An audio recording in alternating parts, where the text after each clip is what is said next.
Money purse కి ఎటువంటి paid groups కానీ ఛానల్స్ కానీ లేవు. మిమ్మల్ని మా పేరు చెప్పి ఎవరైనా డబ్బులు అడుగుతున్నారంటే అది స్కామర్స్ అని దయచేసి గుర్తుపెట్టుకోవాలి. నా చేతిలో ఉన్న ఈ 500 రూపాయలతోని ₹1,00,00,000 సంపాదించవచ్చు. ఈ మాట చెప్పగానే ప్రతి ఒక్కరికి ఫస్ట్ ఒక డౌట్ వస్తుంది కదా, ఏం మాట్లాడుతున్నావు, 500 రూపాయలతో ₹1,00,00,000 అసలు ఇది పాసిబులా అని. ఎస్పెషలీ యంగ్స్టర్స్ ఎవరైతే ఈ వీడియో చూస్తున్నారో వాళ్ళకి అనిపించవచ్చు ₹1,00,00,000 ఈజ్ ఏ లాంగ్ జర్నీ, అది కూడా 500 రూపాయలతో అంటే అసలు అచీవ్ చేయగలమా అని డౌట్ వస్తుంది కదా. ఇక్కడ నా రియల్ లైఫ్ ఎగ్జాంపుల్ మీకు share చేయబోతున్నా.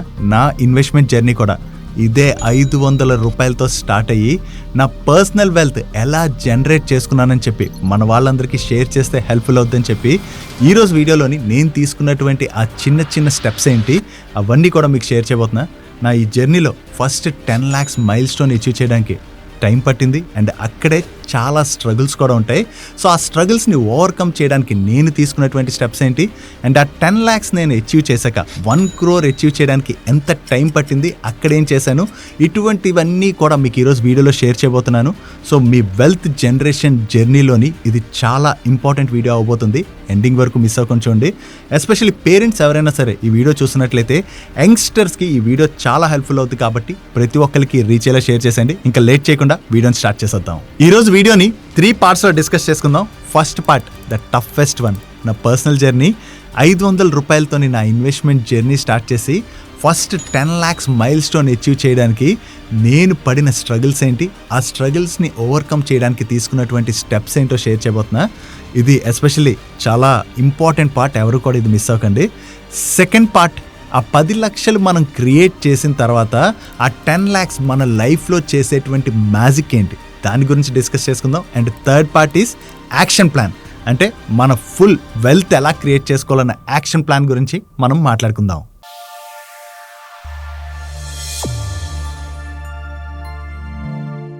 First part, the toughest part గురించి మనం మాట్లాడుకోబోతున్నాం. అదే 10 lakhs జర్నీ.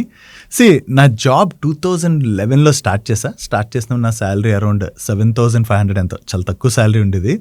సో ఆ వచ్చిన శాలరీలో ఏవైతే కొంత డబ్బులు మిగిలివో ఆ బ్యాంక్ అకౌంట్లో ఉంచుకుంటే ఖర్చు అయిపోతాయి కదా అని చెప్పి ఏం చేసేవానంటే మరొక బ్యాంక్ అకౌంట్ ఓపెన్ చేసి అందులో సేవ్ చేస్తుండేవాడిని. అండ్ వీడియో ఎవరైతే చూస్తుంటారో మీకు ఆల్రెడీ ఐడియా ఉండొచ్చు, మన ఛానల్లో నేను అన్నయ్య ఇద్దరం వీడియోస్ చేస్తుంటాం. అండ్ అన్నయ్య ప్రీవియస్గా రిలయన్స్ మ్యూచువల్ ఫండ్లో కూడా వర్క్ చేశారు, అది కూడా చాలా మందికి ఐడియా అయితే ఉంటుంది.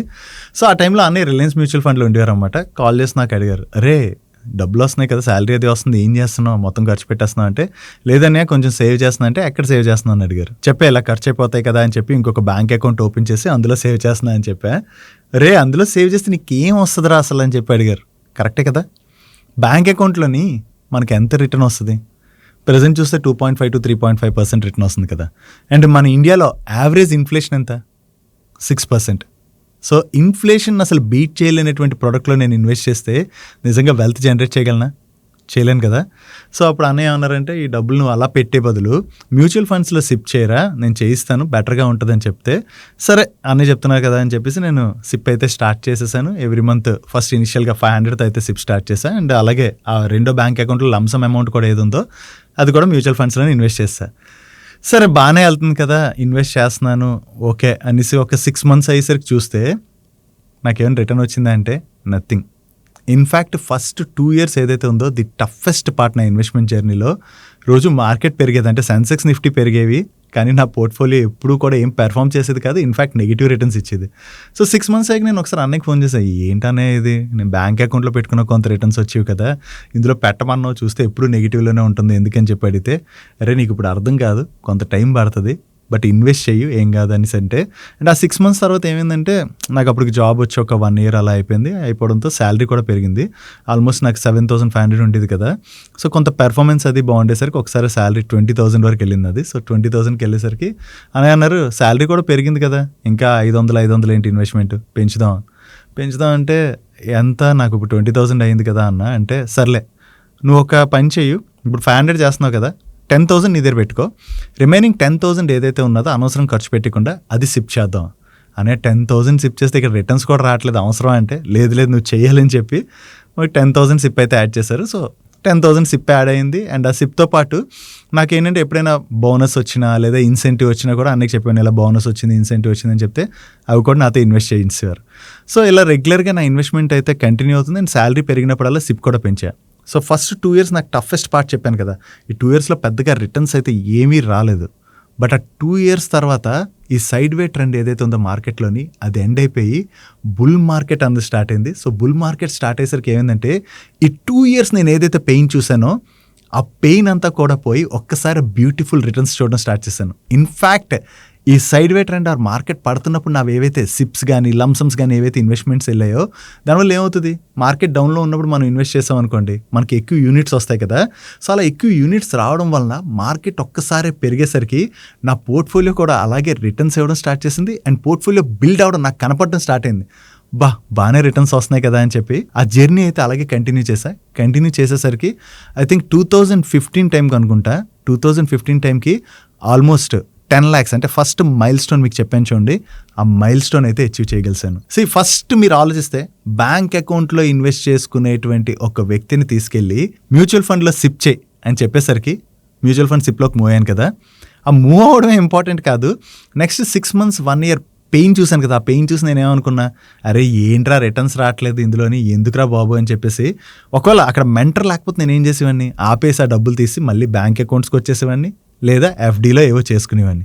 కానీ అక్కడే రే ఇక్కడ నువ్వు పెయిన్ అనుభవిస్తున్నావు కానీ దాని బ్యూటిఫుల్ రిటర్న్స్ వస్తాయిరా, వెయిట్ చేయి అని చెప్పి నన్ను డ్రైవ్ చేయడమే కాకుండా ఎప్పుడైతే నాకు డబ్బులు అంటే శాలరీ పెరగడం ఇన్సెంటివ్ రావడం ఇటువంటివి జరిగినప్పుడల్లా మోర్ అమౌంట్ ఇన్వెస్ట్ చేసేలాగా నన్ను గైడ్ చేశారు చూడండి. దానివల్ల ఏమైంది, నాకు ఫస్ట్ 10 lakhs జర్నీ ఏదైతే ఉందో ఆ జర్నీ చాలా సింపుల్ అయిందంటే అక్కడ టఫెస్ట్ పార్ట్ అదే. అక్కడ మనకి రైట్ మెంటర్ కానీ లేరనుకోండి మనం అక్కడే తప్పు స్టెప్స్ అన్నవి తీసుకుంటాం. ఆ తప్పు స్టెప్ తీసుకుంటే ఒక్కసారి మనం ఈ మార్కెట్ నుంచి వెళ్ళిపోయాం అనుకోండి మళ్ళీ రావడానికి చాలా టైం పడుతుంది. అండ్ ఆ తర్వాత రియలైజ్ అయినా కూడా మనం ఇంత వెల్త్ జనరేట్ చేయాలంటే చాలా టఫ్ అయిపోద్ది. అందుకనే ఇనిషియల్ పార్ట్ ఏదైతే ఉంటుందో ఆ ఇనిషియల్ పార్ట్లోని రైట్ మెంటర్ని సెలెక్ట్ చేసుకోవడం చాలా ఇంపార్టెంట్. అండ్ మెంటర్ అనేసరికి ఇక్కడ ఇంకొక ఎగ్జాంపుల్ కూడా చెప్తా. రైట్ మెంటర్ ఉంటే ఓకే, అలా కాకుండా రైట్ మెంటర్ లేరనుకోండి అక్కడ కూడా ఒక ప్రాబ్లం ఫేస్ చేస్తాం. నా జర్నీ స్టార్ట్ అయ్యక ముందు అంటే ఇన్వెస్ట్మెంట్ స్టార్ట్ చేయకముందు మరొక తప్పు కూడా నేను చేశాను. ఏంటంటే జాబ్ స్టార్ట్ అయిన తర్వాత నా ఫ్రెండ్ ఒకళ్ళు వచ్చి అరే ఏం చేస్తున్నావు, డబ్బులు ఇన్వెస్ట్ చేస్తున్నావు అంటే లేదురా అంటే నీ దగ్గర ఏవైతే డబ్బులు ఉన్నాయో ఒక పాలసీ చెప్తాను ఇది కట్టు నీకు చాలా యూజ్ అవుద్ది అంటే సర్లే ఫ్రెండ్ చెప్తున్నాడు కదా అని చెప్పేసి కట్టా.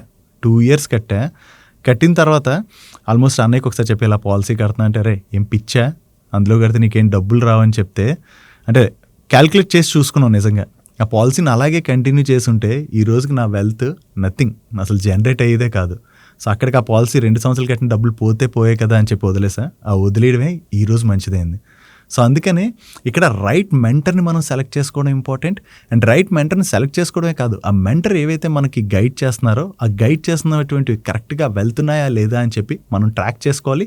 డౌట్ ఉన్నా కూడా మళ్ళీ మెంటర్ని మనం అప్రోచ్ అయితే మనల్ని రైట్ వేలో గైడ్ చేస్తారు. సో మీకు ఇక్కడ ఇచ్చినటువంటి ఫస్ట్ టిప్ రైట్ మెంటర్ని సెలెక్ట్ చేసుకోవడం. ఈరోజు వీడియోలో షేర్ చేసిన ఈ ఇన్ఫర్మేషన్ మీ వెల్త్ క్రియేషన్ జర్నీలో హెల్ప్ఫుల్ అవుతుందని చెప్పి మీకు అనిపించినట్లయితే మేము మిమ్మల్ని అడిగేదోటే మన వీడియోని మర్చిపోకుండా లైక్ చేయడానికి ప్రయత్నించండి. And me friends and family మెంబర్స్కి కూడా ఈ ఇన్ఫర్మేషన్ హెల్ప్ఫుల్ అవుతుంది అనుకున్నట్లయితే ప్రతి ఒక్కరికి రీచ్ అయ్యేలాగా మన వీడియోని అయితే షేర్ చేసేయండి. అండ్ సెకండ్ పార్ట్, ఈ సేవ్ చేసినటువంటి 10 lakhs నా లైఫ్లో ఎటువంటి ఇంపాక్ట్ క్రియేట్ చేసాయి అండ్ మీ లైఫ్లో కూడా ఎటువంటి ఇంపాక్ట్ క్రియేట్ చేస్తాయి అన్నది మనం ఇప్పుడు మాట్లాడుకుందాం.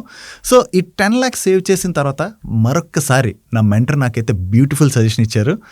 ఆ టైంలో నా అన్నయ్య ఏమడిగారంటే నన్ను, రే 10 లక్షలు సేవ్ చేసావు, సిప్ కంటిన్యూ చేస్తున్నావు, అంతా బాగానే ఉంది, నీ వెల్త్ డెస్ట్రాయ్ అవ్వకుండా ఏం స్టెప్స్ తీసుకున్నావు అని అడిగారు. వెల్త్ డెస్ట్రాయ్ ఎందుకు అవుద్దనే, నేను డబ్బులు తీసి ఖర్చు పెట్టేస్తే అవుతుంది కానీ లేకపోతే వెల్త్ ఎందుకు డెస్ట్రాయ్ అవుద్దంటే, రే నీకు ఏదైనా హెల్త్ ప్రాబ్లం వచ్చింది, హాస్పిటలైజ్ అయ్యో, ఒక్క బిల్ చాలరా నువ్వు సేవ్ చేసిన డబ్బులన్నీ పోవడానికి. అంతేకాకుండా దీనికన్నా ఇంపార్టెంట్ నువ్వు టర్మ్ ఇన్సూరెన్స్ తీసుకోవాలి ఫస్ట్. ఎందుకంటే యంగ్ ఏజ్లోనే టర్మ్ ఇన్సూరెన్స్ తీసుకుంటే నీకు ఆ ప్రీమియం ఏదైతే ఉంటుందో లైఫ్ లాంగ్ లాక్-ఇన్ అయ్యి ఉంటుంది కాబట్టి టర్మ్ ఇన్సూరెన్స్ తీసుకోవడం చాలా మ్యాండేటరీ. ఇప్పుడే టర్మ్ ఇన్సూరెన్స్ తీసుకుంటే సరే అనే తీసుకుంటాను టర్మ్ ఇన్సూరెన్స్ అని చెప్పా. ఎంత తీసుకోమంటావు టర్మ్ ఇన్సూరెన్స్ అని అడిగితే ₹1 కోటి సమ్మిష్యుడికి తీసుకోరా అన్నారు. ₹1 కోటి ఏం మాట్లాడుతున్నావు అనే, అసలు ₹1 కోటి సమ్మిష్యుడికి అవసరమా అని అడిగితే, లేదురా నీకు చాలా యూజ్ అవుద్ది తీసుకో ఫస్ట్ అంటే. సో నా ఏజ్ అప్పటికి 26 to 27 ఇన్ బిట్వీన్ ఉంటుంది. సో నేను ఏం చేశాను అంటే సరే ₹1 కోటి సమ్మిష్యుడికి టర్మ్ ఇన్సూరెన్స్ అయితే తీసుకున్నా. ఆ టైంలో 10,000 ప్రీమియంకి అయితే అది వచ్చింది. అండ్ ఇప్పటికి కూడా అదే కంటిన్యూ చేస్తున్నా, 10,000 ప్రీమియం ఎవ్రీ ఇయర్ అయితే పే చేస్తూ. కానీ ఇప్పుడు నేను రిగ్రెట్ అవుతున్నా. ఎందుకో తెలుసా, మన ఏజ్ పెరుగుతుంటుంది చూడండి, మన ఏజ్ పెరిగిన తర్వాత మన గోల్స్ అన్నీ కూడా చేంజ్ అయిపోతాయి. సో దానివల్ల ఏమవుతుందంటే ఒక టైంలో మనకి ఏదైతే పెద్ద అమౌంట్ అనిపిస్తుందో కొంత ఏజ్ తర్వాత ఏమనిపిస్తుంది అంటే అది చిన్న అమౌంట్ ఇంకా ఎక్కువ తీసుకోవాలనిపిస్తుంది.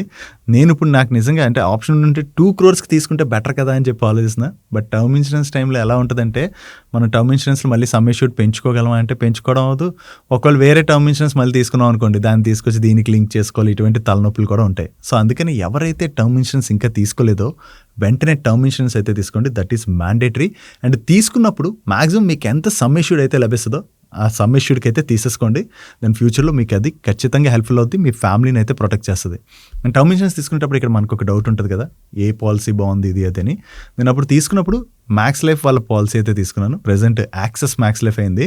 సో ఈ యాక్సెస్ మ్యాక్స్ లైఫ్ వాళ్ళదే స్మార్ట్ టర్మ్ ప్లాన్ ప్లస్ అని ఉన్నది. వీళ్ళు కొన్ని ఏజ్ గ్రూప్స్ వాళ్ళకి 2 crore సమ్ అష్యూర్డ్ని జస్ట్ 876 rupees per month ప్రీమియంకి అయితే ఆఫర్ చేస్తున్నారు. అండ్ వీళ్ళది 99.7% క్లెయిమ్ సెటిల్మెంట్ రేషియో. అండ్ అంతేకాకుండా మీరు ఒకవేళ శాలరీడ్ ఎంప్లాయ్ అయితే ఫస్ట్ ఇయర్ ప్రీమియం పైన మీకు 15% డిస్కౌంట్ లభిస్తుంది. అదే శాలరీడ్ ఉమెన్ అయితే అడిషనల్గా మరొక 15% డిస్కౌంట్ లభిస్తుంది. అండ్ దీంతో పాటుగా మీ డాక్యుమెంట్స్ అన్నీ కరెక్ట్గా ఉంటే 3 hours క్లెయిమ్ సెటిల్మెంట్ గ్యారంటీ కూడా ఇస్తున్నారు. సో మీలో ఎవరైనా ఇప్పటికీ టర్మ్ ఇన్సూరెన్స్ తీసుకోకపోతే యాక్సెస్ మ్యాక్స్ లైఫ్ వాళ్ళ టర్మ్ ఇన్సూరెన్స్ తీసుకోవడానికి ప్రయత్నించండి. మన వీడియో డిస్క్రిప్షన్లోను కింద కామెంట్ సెక్షన్లో ఫస్ట్ కామెంట్లోను వీళ్ళ లింక్ అయితే పిన్ చేసి ఉంచుతాను. అండ్ దీంతో పాటు హెల్త్ ఇన్సూరెన్స్ తీసుకోవడం కూడా చాలా ఇంపార్టెంట్. సో హెల్త్ ఇన్సూరెన్స్ కూడా తీసుకోవడం మర్చిపోకండి. అండ్ మనం సేవ్ చేసినటువంటి ఈ 10 lakhs వెల్త్ ఏదైతే ఉందో అది డెస్ట్రాయ్ అవ్వకుండా తీసుకోవాల్సినటువంటి జాగ్రత్తల గురించి మాట్లాడుకున్నాం కదా. ఇక్కడ 10 lakhs అనేసరికి కొంతమందికి అయితే చిన్న అమౌంటే కదా అనిపించవచ్చు, కానీ ఇక్కడ ఒక డేటాని అయితే మీరు అబ్జర్వ్ చేయాలి. మన India per capital income 2,05,000 rupees. అంటే యావరేజ్గా ఒక పర్సన్ మంత్లీ 17,000 rupees సంపాదిస్తున్నారు. సో 17,000 రూపాయలు సంపాదించేటువంటి వ్యక్తికి 10 లక్షల వెల్త్ జనరేట్ అయిందంటే అతని లైఫ్లో ఎంత కాన్ఫిడెన్స్ వస్తుంది అంటే ఈ 10 lakhs వెల్త్ క్రియేషన్ జర్నీ ఏదైతే ఉన్నదో అందులోని చాలా టఫ్ టైమ్స్ ఫేస్ చేసి ఉండొచ్చు, కానీ దాన్ని అలా కంటిన్యూ చేయడం వల్ల 10 లక్షలు అయితే జనరేట్ అయ్యాయి కదా. సో అది జనరేట్ అయ్యేసరికి ఒక్కసారి కాన్ఫిడెన్స్ బిల్డ్ అవుతుంది. ఆ కాన్ఫిడెన్స్ బిల్డ్ అయిన తర్వాత మనకు ఎలా ఉంటుందంటే అప్పటి వరకు కొంతవరకు మనం కన్జర్వేటివ్గా ఆలోచించినా కూడా ఇంకొంత అగ్రెసివ్గా మనం స్టెప్స్ తీసుకుంటే ఇంకా బాగా వెల్త్ జనరేట్ చేయొచ్చు అని చెప్పి మన ఇన్వెస్ట్మెంట్స్ ఏవైతే ఉంటాయో ఆ ఇన్వెస్ట్మెంట్స్ని మనం డైవర్సిఫై చేయడం మొదలు పెడతాం. సో కొంత ఎడిషనల్ రిస్క్ తీసుకోవడం ద్వారా ఎడిషనల్ రిటర్న్స్ జనరేట్ చేస్తాం కదా, దానివలన మనకి మరింత వెల్త్ క్రియేట్ అవుద్ది. దీంతో పాటు మనం ఆల్రెడీ సేవ్ చేసిన ఈ 10 lakhs ఉన్నాయి కదా, ఈ 10 lakhs కూడా మనకి పెరుగుతూ ఉంటాయి. అండ్ దాంతోపాటు మనం మంత్లీ సిప్ కూడా కంటిన్యూ చేస్తున్నాం. అండ్ సిప్ కంటిన్యూ చేయడమే కాకుండా ఎవ్రీ ఇయర్ మనకి శాలరీ పెరిగినప్పుడు కూడా ఖచ్చితంగా మనం చేస్తున్నటువంటి ఆ సిప్ అమౌంట్ని పెంచాలి. అండ్ ఆ సిప్ అమౌంట్ని పెంచడంతో పాటు మనకి ఇన్సెంటివ్స్, బోనస్ ఇటువంటివన్నీ వచ్చినప్పుడు కూడా మనం సేవ్ చేస్తున్నాం అనుకోండి, మనకి 10 lakhs to 1 crore జర్నీ ఏదైతే ఉంటుందో అది చాలా సింపుల్గా కంప్లీట్ అవుద్ది. నా ఎగ్జాంపుల్ ఇక్కడ కూడా షేర్ చేస్తా చూడండి. నాకు ఆ 10 lakhs సేవ్ చేయడానికి ఎంత టైం పట్టింది? 4 to 4.5 years టైం పట్టింది కదా. కానీ ఆ 10 lakhs నుంచి 1 crore రీచ్ అవ్వడానికి నాకు జస్ట్ 7 years టైం పట్టింది. దానికి చేసింది ఏంటంటే 2015 టైంకి నేను 10 lakhs సేవ్ చేసేసాను కదా. సేవ్ చేసిన తర్వాత 2015కి నా శాలరీ 50,000 అయింది. 50,000 అయినప్పుడు అన్న ఏం చేశారంటే 25,000 నీ ఖర్చులు ఉంచుకో, మరొక 25,000 సిప్ చేయంటే సరే డన్ చేస్తానని చెప్పి 25,000 సిప్ చేయడం మొదలుపెట్టాను.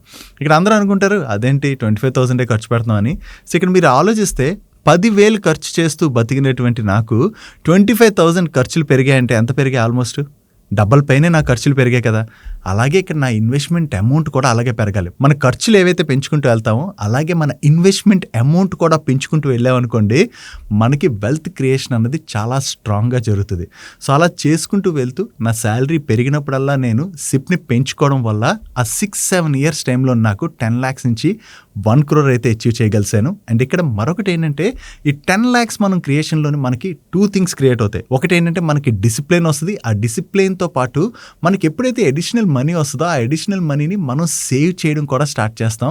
సో ఇటువంటివన్నీ జరగడం వలన మనకి 10 lakhs నుంచి 1 crore జర్నీ అన్నది చాలా సింపుల్ అవుతుంది. ఇక్కడ మీకు నేను ఆ 10 lakhs to 1 crore జర్నీ ఎంత టైం పడుతుంది, ఎలా క్రియేట్ చేసుకోవాలి, రియల్ టైం క్యాలిక్యులేషన్తో చూపెడతాను. నెక్స్ట్ పార్ట్ అదే. Let's go to next part. Now coming to third part, real time calculation. ఈ క్యాలిక్యులేషన్లోకి వెళ్ళే ముందు మీకు ఇక్కడ ఒక ఇమేజ్ చూపెడతా చూడండి. వారన్ బఫెట్ గారు తెలియదు ఎవరికి? ప్రతి ఒక్కరికి కూడా వారన్ బఫెట్ గారు ఐడియా ఉంటారు కదా. ఇక్కడ ఆయన నెట్వర్త్ ఎలా బిల్డ్ అయిందో మీరు స్క్రీన్పై చూడొచ్చు. ఆయన ఇనిషియల్ పార్ట్ ఆఫ్ లైఫ్లో మీరు చూసినట్లయితే ఆయన అసలు నెట్వర్క్ పెరుగుతుందా లేదా అని అనిపిస్తుంది కదా మనకి గ్రాఫ్లోని. కానీ అక్కడ కూడా ఆయన నెట్వర్క్ డబల్ అయినటువంటి సందర్భాలు ఉన్నాయి. అండ్ ఆ డబల్ చేసుకుంటూ వెళ్ళడం వలన ఆయనకి ఏమైంది, ఆయన ఏజ్ అంటే పెరుగుతూ వెళ్ళి కొద్దీ ఆయన నెట్వర్క్ కూడా ఎలా పెరిగింది అన్నది మీరు ఇక్కడ స్క్రీన్పై చూడొచ్చు. సో ఇక్కడ ఏంటంటే కాంపౌండింగ్ ఏదైతే ఉంటుందో ఆ కాంపౌండింగ్ ఉన్నటువంటి పవర్ అటువంటిది. సో అందుకనే మనం ఇన్వెస్ట్మెంట్ చేసుకుంటూ వెళ్తే ఆటోమేటిక్గా మన నెట్వర్క్ కూడా అలాగే బిల్డ్ అవుతుంది. ఇప్పుడు మనం రియల్ టైమ్ ఎగ్జాంపుల్లోకి అయితే వెళ్ళిపోదాం. Coming to real time example, నాకు 28 years ఏజ్ ఉన్నప్పుడు 25,000 సిప్ చేస్తున్నాను కదా, ఆ 25,000 ఇక్కడ ఎంటర్ చేశా. అండ్ ఆల్రెడీ నా దగ్గర 10 lakhs లంసమ్ అమౌంట్ ఉన్నది కదా, ఇక్కడ చూడండి 10 lakhs లంసమ్ కూడా ఎంటర్ చేశాను. దాంతోపాటు నాకు ఇన్వెస్ట్మెంట్ ఎంతవరకు, నాకు 40 years వచ్చే వరకు ఇన్వెస్ట్ చేస్తున్నా. And expected rate of return మనకి సెన్సెక్స్ ఆన్ అండ్ యావరేజ్ మనకి 12% రిటర్న్ అయితే జనరేట్ చేస్తుంది కదా. సో 12% రిటర్న్ వేసుకున్నా. అండ్ దీంతోపాటు నాకు శాలరీ పెరిగినప్పుడల్లా సిప్ కూడా పెంచుదాం అనుకున్నాను కదా. సో స్టెప్అప్ ఎస్ఐపి మనకి 7% వేసుకోండి. 7% నా సిప్ అమౌంట్ అయితే ఎవ్రీ ఇయర్ పెంచుకుంటూ వెళ్ళాయని చెప్పేస్తే ఆల్మోస్ట్ నాకు 38 years వచ్చేసరికి ఈ 1 crore టార్గెట్ ఏదైతే ఉందో అది అచీవ్ చేయగలుగుతున్నా. కాకపోతే ఇక నేను ఏం చేశానంటే ఎడిషనల్ రిస్క్ తీసుకున్నాను. అంటే ఎడిషనల్గా మనకి ఇంకొంచెం స్మాల్ క్యాప్స్లోనే అది నాకు అలొకేషన్ ఎక్కువగా ఇవ్వడం, ఇటువంటివన్నీ చేయడం వలన నాకు ఇంకా అంటే త్వరగానే ఆ 1 crore వెల్త్ అనేది నేను క్రియేట్ చేసుకోగలిసాను. ఇప్పుడు 12% వేసాం కదా, ఇదే మనం ఒక 15% వేసుకుని చూద్దాం. 15% వేస్తే ఎప్పటికీ అచీవ్ చేయగలం అన్నది. 15% వేస్తే ఆల్మోస్ట్ మనకి 37 years వచ్చేసరికి ఆ 1 crore అన్నది అచీవ్ చేయగలం. అంటే నా కేసులో అయితే 1 crore అన్నది అచీవ్ చేయగలం.